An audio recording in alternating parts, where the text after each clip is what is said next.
Hello YouTube bro, my name is Nicholas Montez and you're watching my YouTube channel, Nicholas Montez. Welcome back to my YouTube channel video everybody. I'm so excited to have y'all back here together again. And in today's video we're going to be reviewing today, this past weekend I watched Thor Love and Thunder, and it's also the 29th film in the Marvel Cinematic Universe. So that means today we're going to stop and rank all 29 films in the MCU from the worst to the best. And let's go ahead and get started ranking all of those films.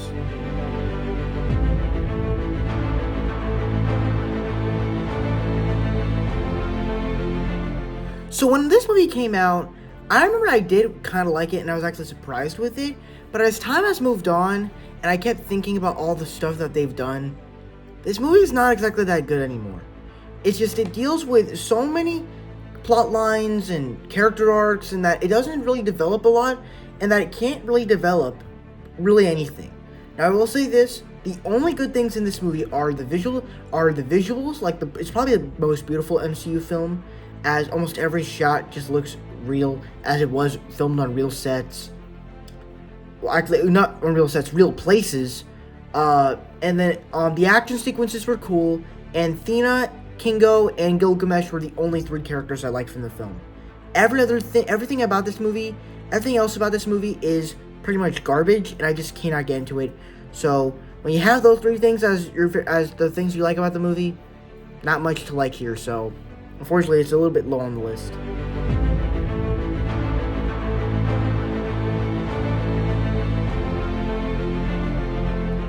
And for me, this is just another MCU film that I think just does it poorly. Once again, like Eternals, I actually liked this film when I first saw it. But as time has passed on, I started watching it and I'm like, this film's not as good as when you rewatch it. Like, the story itself is a little bit more explanatory as you know what villain you're trying to stop.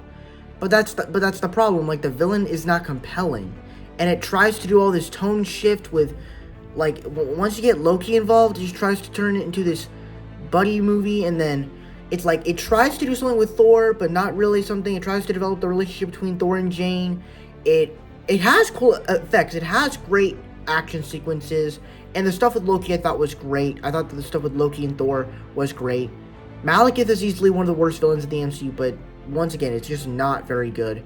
And the humor, when they try to do humor, it just feels forced. And so for me, it just falls flat on every level.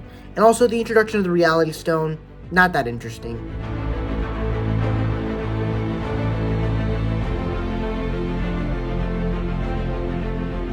Now, this is a movie that I think does a little bit better with what it's going for. Of course, what this film does is it gives you more of what you loved from the first Iron Man. Whether it's Tony Stark, Robert Downey Jr. as Tony Stark, great action sequences, funny moments between all of the characters you like, and just all that. But that's it. That's all you get. You don't really get a compelling story because they tried to develop so many stories with Whiplash, Justin Hammer, Tony Stark's daddy issues, the Avengers setup plot line. They try to do so much, and it just does not work. Also, I like the introduction of Black Widow in this film. And even Whiplash and Justin Hammer are just wasted because Justin Hammer, I just like Justin Hammer a little bit because he does have a thing, but it wasn't really completed. And then Whiplash is just a guy in an Iron Man suit trying to defeat him, and it was wasted. So easily this film comes towards the bottom for me.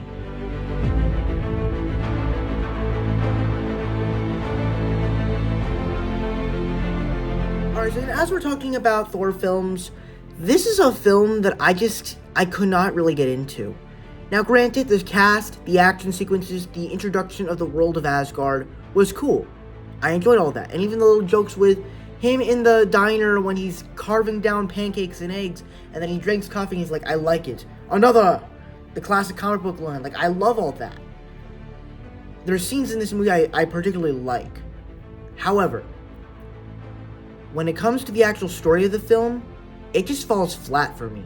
Because it starts out as the story between the Asgardians and the Frost Giant War, and then it just turns into this whole film where Thor's about to be crowned king of Asgard, but then the Frost Giants break into the weapons vault, and then Thor wants to go slay all of them down. Then Odin sends Thor to Earth because he's banished. Loki becomes new king of Asgard. Odin goes into the Odin sleep, and then Loki brings the Frost Giants into Asgard, but then he wants to destroy them because he was about to kill Odin because he still cares. And it's like it does cool character arcs moments in a cool way, but the story itself was just so weird. As at first he wanted to rule Asgard, but then he wanted to destroy Jotunheim. It was just so weird and so, like, maybe when you get to the third act, you know who's gonna win because you can tell by their strengths and differences. So the character stuff works. I like the character stuff. That's not the problem. The story is what bothers me, and I can't connect to the film. And also, like, Thor, I guess you kind of have a journey. I like the relationship he has with his brother. It goes throughout the entire Thor trilogy. But it's like, he doesn't really have an arc towards the end of the movie. I guess you could say that he learns to actually be that he's not ready. He learns that he knows he's not ready to be king yet. So I guess that's what he learns. But everything else, not so much. But yeah, that's my thoughts on Thor.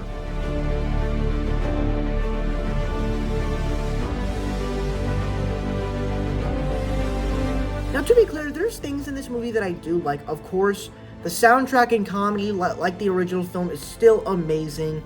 And I would probably say that this is probably the funnier film. Though some of the humor does not work, this film is definitely funnier. And it goes with lots and lots of jokes. Another thing I really like is just the stuff that they can do with the characters, especially with Yondu and Star-Lord. That relationship works absolutely well, and that's probably the best thing about this film. But at the same time, they also give great character moments to all the other characters, whether it's Rocket Raccoon, Drax, Gamora, Star-Lord, Nebula. All the characters get great moments. Even Baby Groot, which I thought he was like one of the standout, adorable characters of the entire film. However, when it gets into the central plot line of the whole film was happened because Rocket stole batteries, and that creates the whole plot line of the Sovereign after them, and it's so weird in the way that the story was created, and I just don't like that about the movie. It's just so weird. Ego is kind of a cool villain, but it's like he literally had sex with a bunch of his kids with all these people, and then he killed them because they weren't Celestials. Like, that's very weird. So overall, the movie is enjoyable. I have fun with it, but it's not the greatest movie of all time for me. And it's definitely not better than the first Guardians.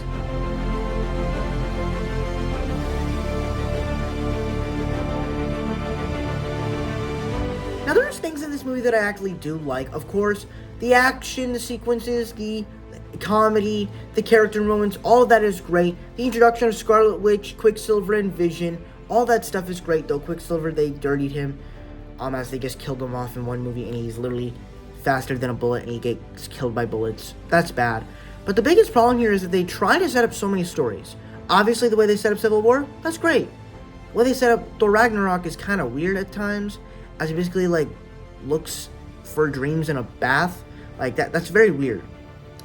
Ultron was okay. His plan to make peace by killing everybody kind of seemed weird. I feel like that the Ultron in What If was better, but overall the movie is good. It's enjoyable, but it's still not my favorite film of all time.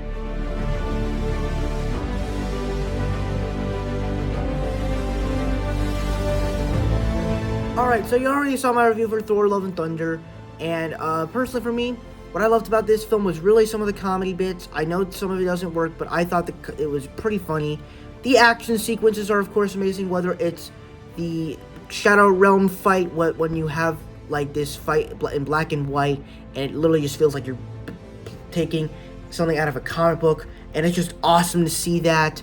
You also just get some great character moments with Thor, Korg, Valkyrie, and even Jane Foster. And even with Jane Foster, I thought the stuff they did with her was great, as they kind of did a revolting character arc that I thought was great. Christian Bale as Gore the God Butcher I thought was really good. And though I wish they could have done more with him. However, when it gets to the comedy stuff, I was not the biggest fan of that. There are some things with the Hammer personalities I was not a big fan of. Zeus I was not a big fan of because they just made him very rude and very cartoonish and orgy-like, if you understand what I'm talking about, you know. And also they just kind of wasted some stuff, wasted some potential for certain characters to come in, and it was kind of disappointing, but at the same time, I still enjoyed the film, and if it ever comes on Disney Plus, I'm probably going to still watch it.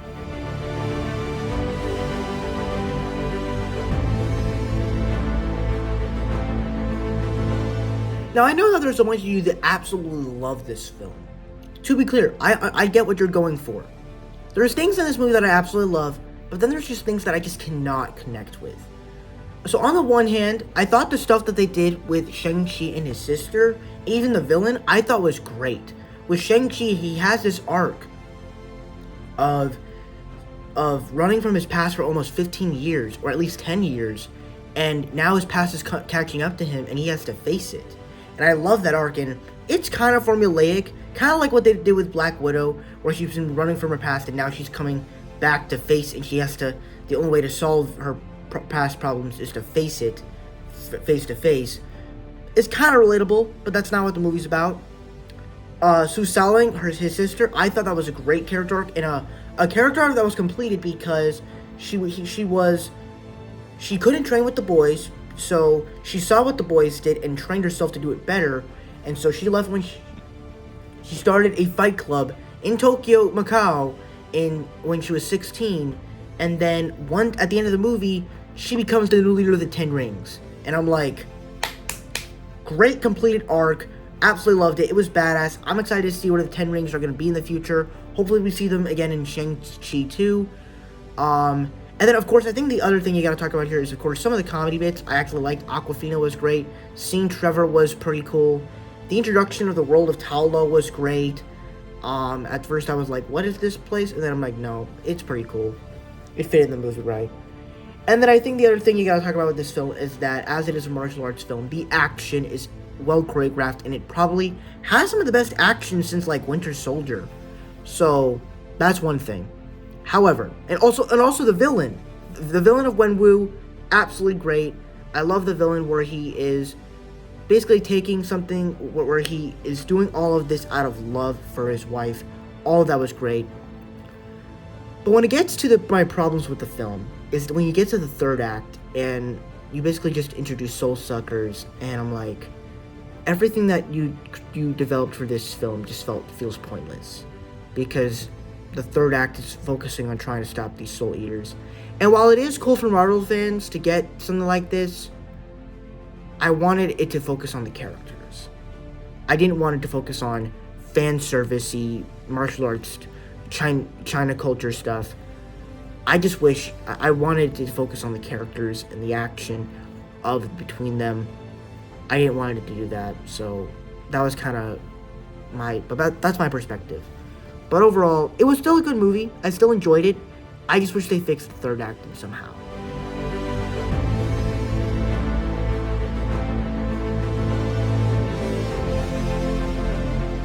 Now, this is a film that I actually really enjoy. You know, the action, seeing Iron Man do action outside of his suit was...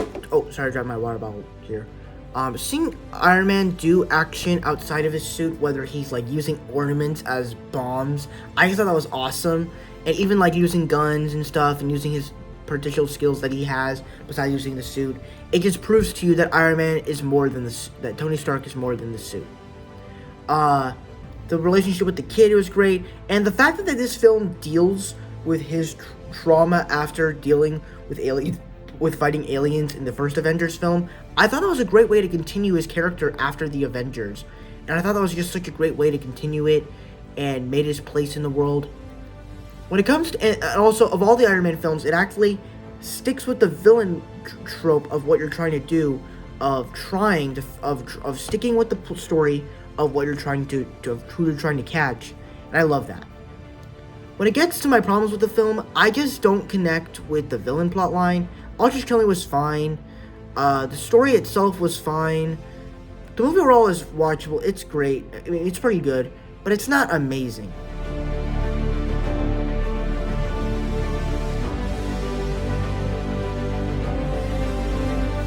Now, this is a movie that I think does pretty well with its origin story, as it's very different from all the other origin stories that we've gotten from the MCU so far, as it basically explores this girl that has been manipulated. She thought she was a creep, but she's actually a human that's been down there and has memories and has friends. And I thought that was a pretty enjoyable journey to go on with Carol. And honestly, this film kind of made me like her character a whole lot more. And I was like, I think I might be wrong with not liking Miss Captain Marvel as much.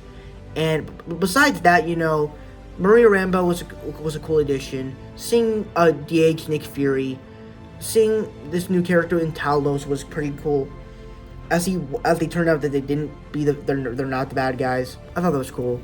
Though it would be weird if the Kree and the Skrulls were both the bad guys, because it would have been such a weird thing, because the Kree are always bad guys.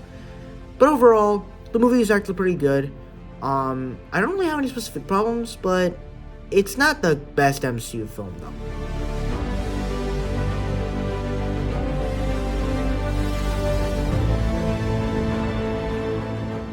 And this is another film that I think is very, very watchable.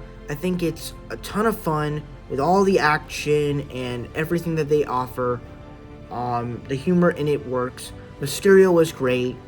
When it comes to the specific story and the way they try to do so much with the action, the humor, I feel like that they try to do so much to make it so entertaining. So that way you can just have such entertainment in your face. And to be clear, I love entertaining movies. I love that. That's probably why I had a lot of fun with Far From Home in the theater. But at the same time, it's like a disappointment, because it's like, and even when they literally had the multiverse stuff in the trailers, and the multiverse stuff isn't even real, it's just drones. I was so disappointed because I wanted to see drones, but we didn't get that. I mean, I wanted to see multiverse creatures, but we didn't get that. And then likewise, the whole Edith Glass's plot line was just so weird, because why would you give this to a teenager that doesn't even know how to use this technology? And then why would you give it to Mysterio when he's a grown man and you don't know him that much? And it's like, what exactly is he gonna do when a real threat arrives? Like, what? So that stuff didn't make sense, but overall, the way it led into No Way Home I thought was great. But overall, the film itself is just not the best. It's an enjoyable MCU film, but it's not a great Spider-Man film.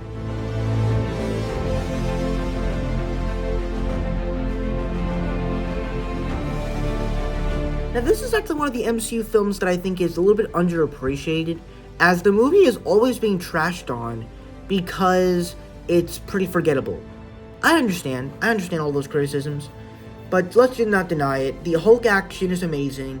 Abomination is pretty good as a villain. Thunderbolt Ross, R.I.P. to William Hurt. Can't believe that he actually died. He was a pretty good villain. Edward Norton works as Bruce Banner. The story itself is actually pretty good.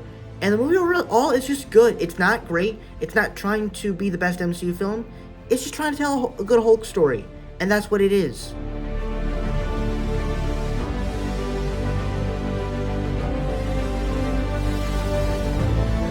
Now, this film I think does a little bit better with certain stuff. Of course, the action is pretty good. The introduction of Hope Van Dyne and her becoming the Wasp, I thought was pretty good. Seeing Ghost, I thought was a pretty good villain. I thought that her motivation was pretty good, though I don't understand why they kept trying to stop her when you could have just tried to talk it out at least. That stuff didn't make sense. But overall, it does some new stuff where the first film was a heist movie, and now this is kind of like a different film where they're trying to save Hank Pym's wife. And I thought that was really, really interesting. So I thought that was the best part about this movie. But at the same time, it's still simple Marvel, and I still had very fun with it.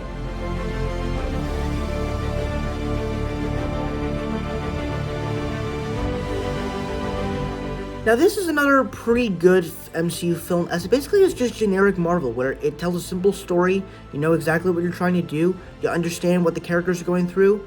The last time we got to see Natasha, pretty good. The introduction to Elena was pretty good. The introduction to Red Guardian was pretty good. I want to get a spin-off with Red Guardian one day. The stuff with Taskmaster and Dreykov, not the best. It is kind of bad on CGI purposes, but overall, I enjoyed the film.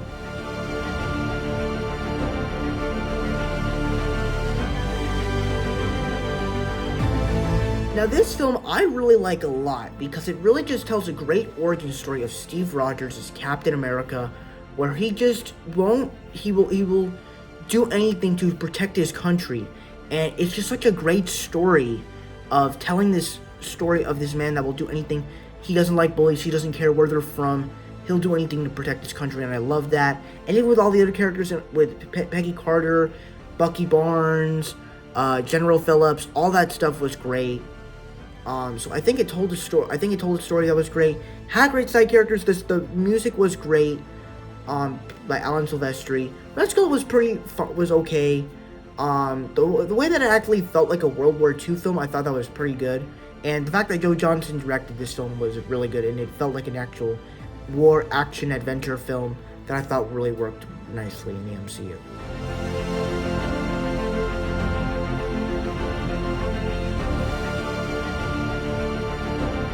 Now this is a film that I was just a little bit disappointed with, but at the same time, I'm still really enjoying it. Of course, the stuff with Sam Raimi that he did with this film is, of course, absolutely amazing. I mean, just seeing all the stuff that he can do, whether it's the music note fight, doing the zombie Evil Dead 2 stuff, all the Sam Raimi stuff, I thought it was great. Plucking an eye out of an octopus monster, all that was great. And even the little fight sequence, even the stuff with the Doctor Strange character of Doctor Strange is dangerous, I thought that theme in the movie was really cool. The stuff with Scarlet Witch I thought was amazing and a great way to continue Wanda's character after WandaVision. All the little character moments with Wong and Doctor Strange of respecting the Sorcerer Supreme stuff I thought was great. America Chavez was pretty good introducing in the MCU. And also the Illuminati was pretty good, even though I wanted to see more of them because Wanda just killed them off immediately. And there's tons of nitpicks I can talk about with this film, but at the same time, I still overall enjoyed the film.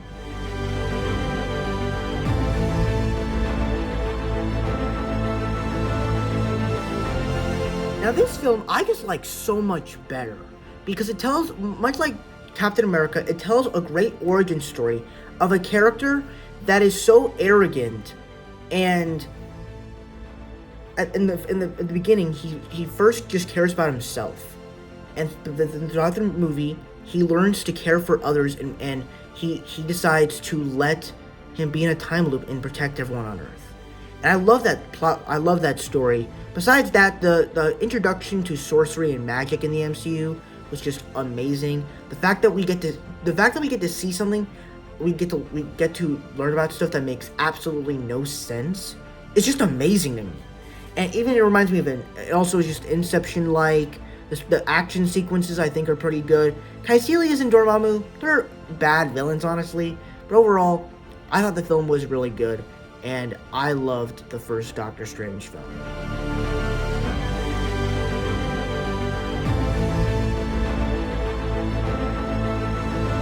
Now for me, this is a film that I honestly just really appreciate, as it just tells this story about a dad who is in prison, and he will do anything to get rid of his daughter, and when he's depressed or something, or when he's sad, he goes back to crime, and that's so interesting in the way they did that character. Likewise, it also just works as a really good comedy with Michael Douglas and Evangeline Lilly. The action is all well choreographed. Luis are great. Luis and the whole ex-con crew, they're all great characters. So I thought I just introduced a new type of MCU film that I thought worked and that was very distinct from the rest of the franchise.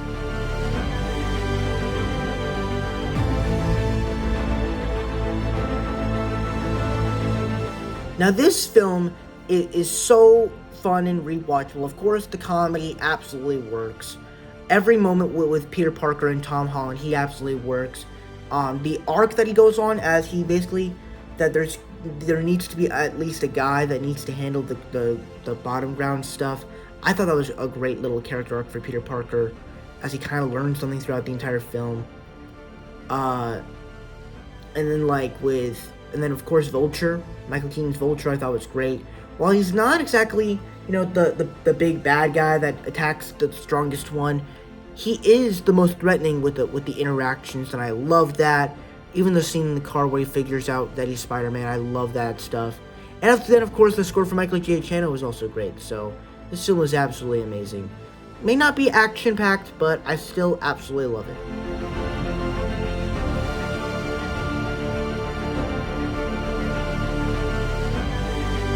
Now, this is actually a really good MCU film. It does feel kind of weird that the movie focuses more on its villain than its hero, because it's like, sure, it was introduced in Civil War, but this is the first solo film of this character, so I feel like it could have gotten more with this character. But overall, the villain itself is amazing, and but at the same time, it pays off in the end for the hero, because he does what the villain wants, but he does it in a good way, not in the villainous way that the villain wants it to do. And I love the way that they pay that off in the film. Besides that, the action sequences are pretty good. When it comes to the CGI, it's pretty bad, but the action sequences, they're well choreographed. And the characters with Okoye, Nakia, Shuri, they're all great characters, so I love Black Panther.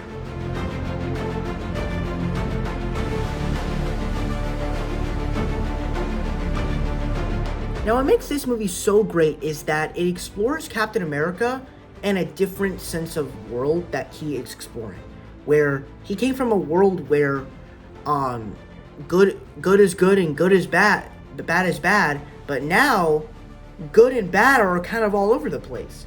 And I love the way they actually explore that in this film, where Hydra might be Shield. I mean, Hydra might be Shield might be Hydra, or Hydra might be Hydra, and it's very distinct in the way they do that.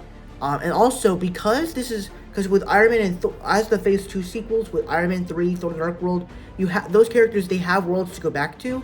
But with Captain America, he doesn't have a world to go back to. He's kind of stuck here. And it was very interesting the way they explored that. Along those same lines, I think the characters as Sharon Carter, Anthony Mackie as Falcon was great. Seeing Black Widow, I thought this was one of the best Black Widow films. And then of course, Alexander Pierce, great villain, really threatening in all the speeches, kind of like Vulture in a way. And then of course, Winter Soldier is action-packed, really eventful, really threatening. So I loved this movie. And then also the action is well choreographed as well.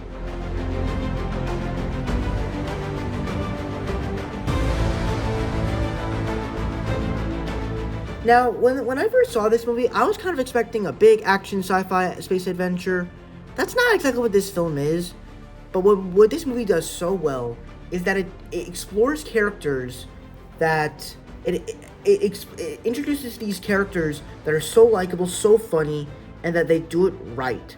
Where obviously the main character of the whole franchise is Star-Lord, and they focus on him. But then with characters like Gamora and Drax, they have little backstories with them, but at the same time you're still enjoying their time with them. And even with Drax, you enjoy him because his backstory is devastating, but then at the same time you can also laugh with him and have him making jokes. And then with Rocket and Groot, Rocket was experimented on, and Groot is just this adorable tree character who's kind of brutally injured all the time, and then he literally sacrifices himself to save his family, and it's just absolutely emotional. And then of course the soundtrack is absolutely amazing. The way it actually explores more of the space world of the MCU, I thought was great. Some of the action was actually pretty cool. Not amazing, but it was cool for what the film gave itself. And the villains sucked. The villain sucked. Ronan was okay. But overall, the movie was great because of the characters and because of all of that.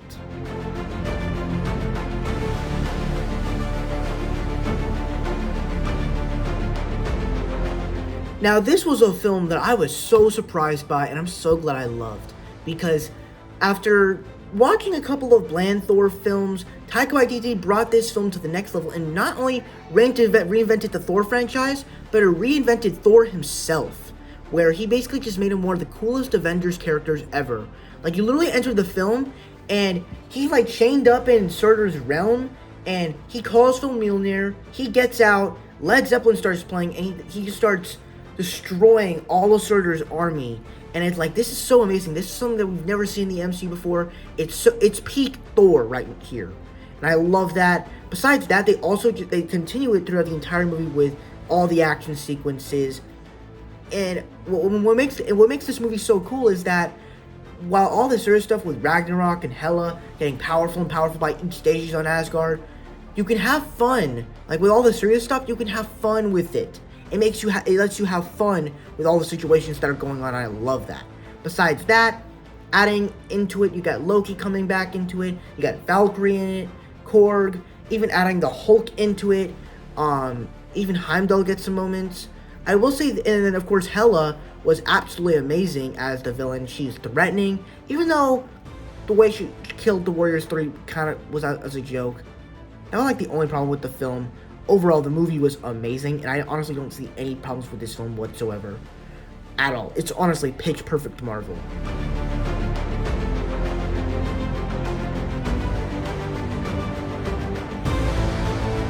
So the original film that kicked off this entire 11-year, or I don't even know how many years this franchise has been, this many-year franchise, it is still one of the absolute best many years later. As what the film does so well is that it basically has Robert Downey Jr. as Tony Stark, and he nails it in the role, as he has great interactions with everybody that he's talking to. And I think what makes this movie so good is that throughout the film, not just the entire MCU, but throughout this film, he has an arc where after you watch this after Endgame, you start to get emotional as he's like, I shouldn't be alive unless it was for a reason. And that hits hard after you watch Endgame. And I love that so much. Besides that, you got characters like Pepper Potts, James Rhodes, you got the introduction of Phil Coulson in here, you got Jeff Bridges as Ironmonger. The action scenes were pretty cool. The origin story of him becoming Iron Man I thought was cool, but the best part about it was just exploring the origin story of a man and all this stuff, so I thought that was great.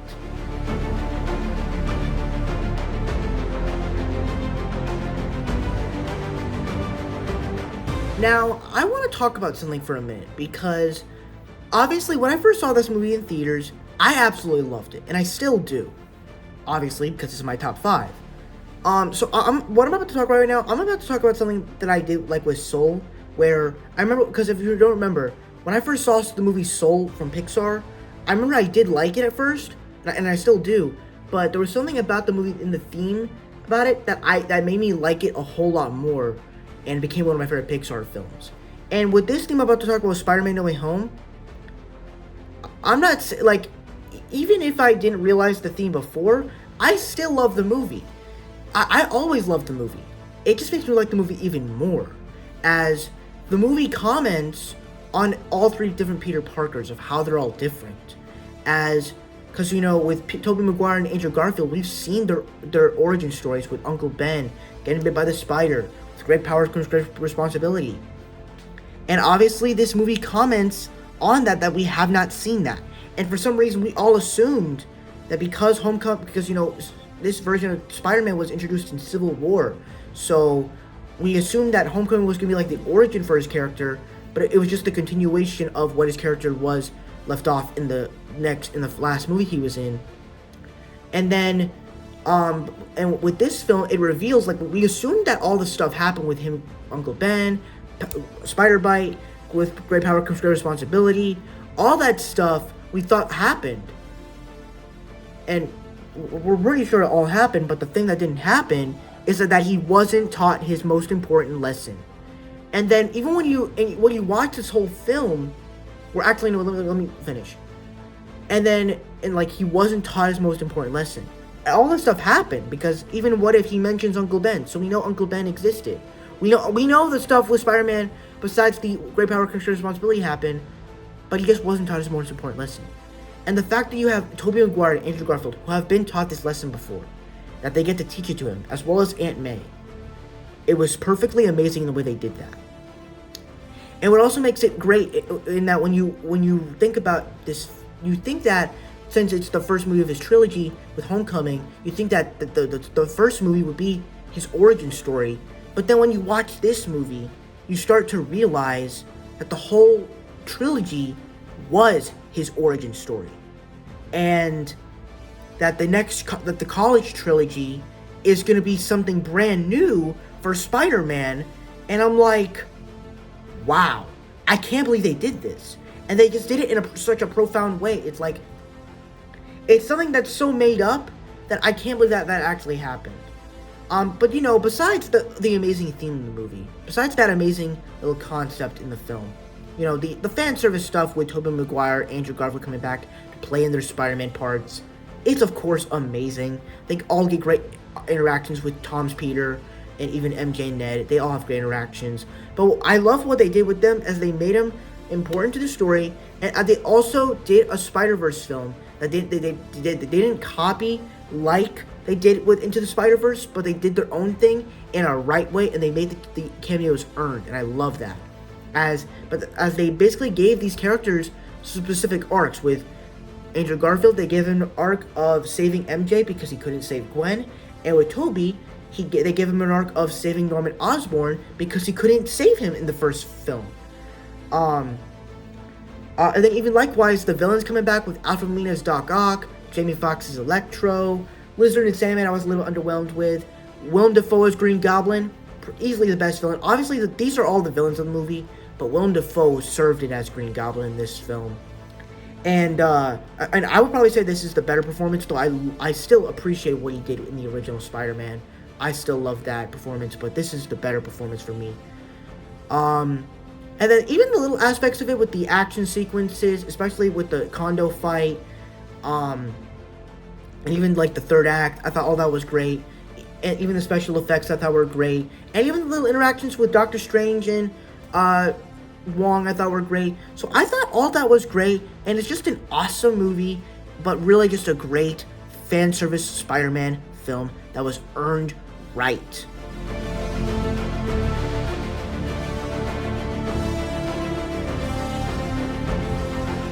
Now I have to say this.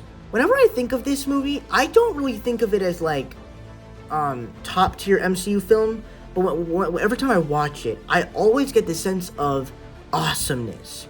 And I don't know if it's because of the characters battling the army at the end, or really just the way that the whole story is structured.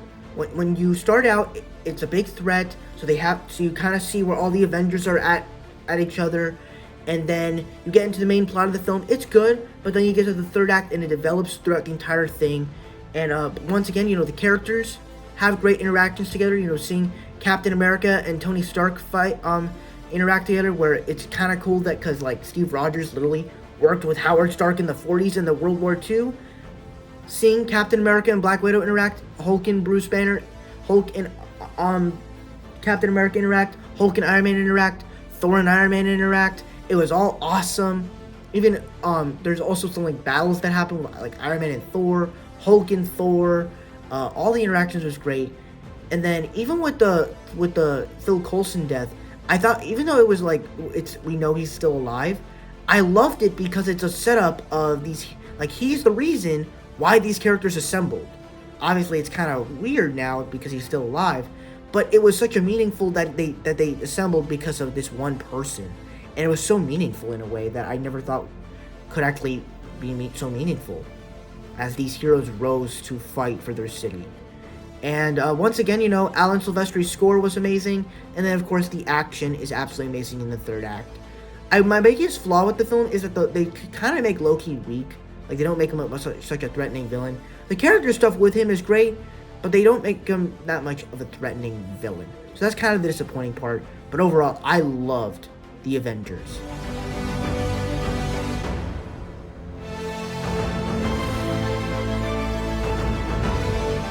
Now, this is a film that I feel like does better, something that Age of Ultron couldn't do, as it basically can tell multiple stories, being an Avengers story.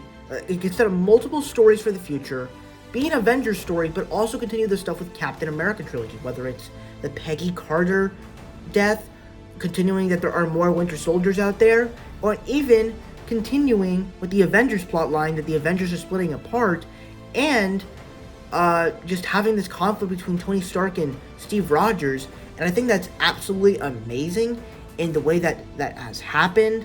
And even then, like the fact that you get to see the Avengers be split apart, and the fact that this is the reason why Thanos lost, that Thanos won in the Infinity War, was just amazing. Besides that, the action is amazing. The airport sequence is amazing. The introduction of Black Panther and Spider-Man in the MCU, R.I.P. to Chadwick Boseman once again. But the introduction of Black Panther and Spider-Man in the MCU is great. The airport sequence once again is amazing. And to me, this whole movie is just meaningful to me because without this movie and without this franchise, I wouldn't be where I am today with this YouTube channel.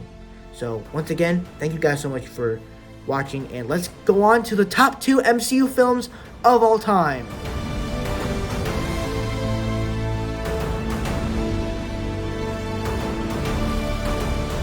Now, every time I think about this movie, I always think of that third act, because that third act is so good. But throughout the first 2 acts, I like the way it actually explores the characters after Infinity War, where, the first half takes place literally a couple weeks after Infinity War, where they're kind of exploring the loss that they have. But then once it does the time jump, it explores different arcs for the characters that I thought was really interesting. With Captain America, where he's like, we should move on, but not us. With Black Widow, she used to have nothing, but then she has a family with the Avengers. Tony Stark, he's scared. Rocket and Nebula, like, they actually want to try and do this. Ant-Man is just wanting to do this because he's just he's nervous that it won't work. Thor was a little bit weird at times, but though I still love the moments they gave him. He redeemed himself in the end. The time travel stuff I actually like, as if you mess up time, then the multiverse happens. That's honestly the best thing to happen in the Marvel universe. But then when you get to the third act, y'all, the third act is one of the best, where it starts off with a battle between Iron Man, Thor, and Captain America and Thanos. Thor is about to die, but then Captain America saves him and wields Mjolnir. He destroys him, his shield gets cut in half, and then Thanos brings his army down. Captain America is about to go, and then on your left, all the portals start opening. Black Panther, Okoye, the Wakandan armies, Masters and Mystics, Asgardian armies.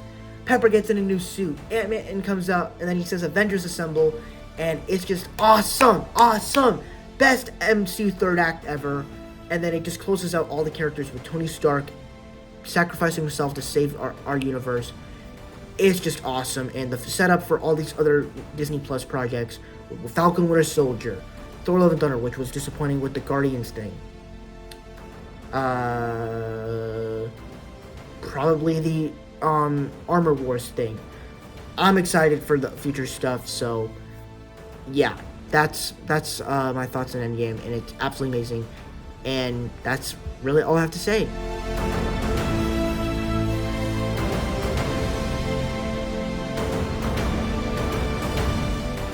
This movie is such a special film for me, as it basically is the culmination of all 18 MCU films, as it basically just culminates everything, as it basically has all this fan service that you want. Whether it's Spider-Man going to space and donning the Iron Spider armor, whether it's having all these characters team up with Iron Man and Doctor Strange interacting, Thor and the Guardians of the Galaxy interacting, Spider-Man, Iron Man, and Doctor Strange interacting with the Guardians of the Galaxy, having Thor and Star-Lord interact, having a little character arc with Thor and Rocket Raccoon that you never thought would actually work, as they're so different characters to each other. Seeing Captain America and having that relationship with Black Panther, all the characters get awesome moments, and it's so well done. But what the best thing that this film does, and I also love the action sequences too, but what this film does so well is that is the villain of Thanos, as he's not just killing people because he's evil. He's doing it for a good cause. He's doing it for his own cause, and it's really interesting in the way they explore that. When he kills Gamora, that proves it. And I just really thought it was emotional. I just thought it was something so special.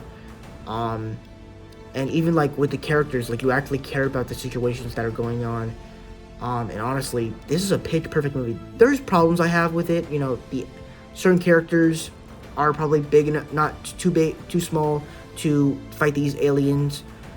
But overall, I mean, when Thor arrives in Wakanda, that's awesome. So the movie is just awesome. And for everyone that asks me what's my favorite movie of all time, it will always be Infinity War. My answer will always be Infinity War because, like, if you ask what my favorite current movie is, Infinity War. Favorite MCU film, Infinity War. Favorite Avengers movie, Infinity War. Favorite film of 2018, favorite film of 2010s, Infinity War. It will always be the one because when I first saw that film in theaters, I absolutely loved it, and I will never stop falling in love with it. And that's why Infinity War is my favorite MCU film.